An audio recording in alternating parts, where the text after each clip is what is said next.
ஏங்க மதியம் நீங்க வந்துருங்க. நான் ஆஸ்பத்திரில இருந்து வந்த உடனே உங்களுக்கு சமைச்சு கொடுத்துறேன்.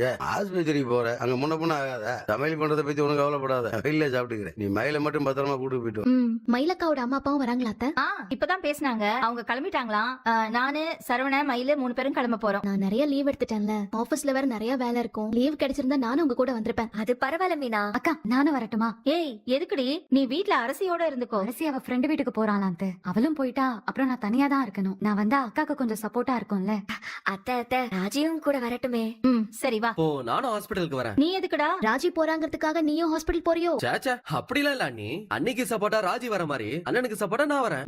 அதுவும் இல்லாம டிராவல்ஸ்ல இருந்து கார் எடுத்துட்டு வந்திருக்கேன். நானே ஓட்டிட்டு எல்லாரையும் கூட்டிட்டு போயிடுவேன். ஏடா சரவணா, நீ வண்டிக்கு எதுவும் தனியா சொல்லி வச்சிருந்தே? இல்லப்பா, நான் தம்பி கிட்ட தான் சொல்லி வச்சிருந்தேன். ஆனா தம்பியே கூட வருவான்னு நினைக்கலப்பா. வரட்டும் பாவணும். ஆமா நல்லதாங்க. அவனே வண்டி ஓட்டுவான்.